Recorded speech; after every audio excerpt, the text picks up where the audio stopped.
بسم اللہ الرحمن الرحیم۔ معزز ناظرین، امید ہے آپ سب ٹھیک ہوں گے۔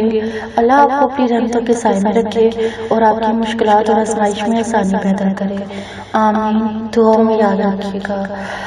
معزز ناظرین، میں آپ کو خواب کی تعبیر کے بارے میں بتاؤں گی۔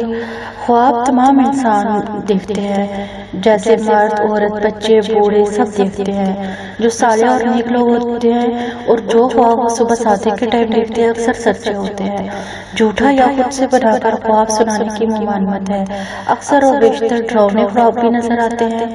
اس کی تعبیر دیکھنے سے پہلے یہ دیکھیں کہ خواب پیٹ کی خرابی یا بادی اشیاء کھانے سے تو نہیں آیا۔ اگر ایسا ہے تو ایسے خواب باطل ہوں گے۔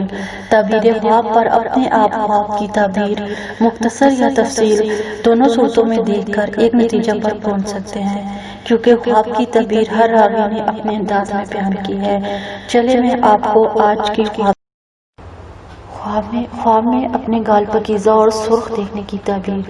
حضرت ابن سیرین رحمۃ اللہ علیہ نے فرمایا ہے کہ خواب میں رخسار روشنائی اور آدمی کے لیے بزرگی کی علامت ہے۔ اگر صاحب خواب دیکھے کہ اس کا رخسار پاکیزہ اور سرخ ہے تو دلیل ہے کہ لوگوں میں روشناس ہوگا، اور اگر دیکھے کہ اس کا گال سیاہ یا زرد ہے اس کی تعویل اول کے خلاف ہے۔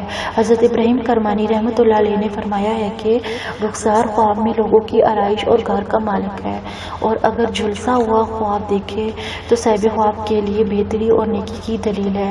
حضرت جعفر صادق رحمۃ اللہ علیہ نے فرمایا ہے کہ خواب میں رخسار دیکھنا حال کی بہتری اور آدمی کی خوشی کی دلیل ہے، اور برا رخسار غم و اندوہ اور بیماری کی دلیل ہے۔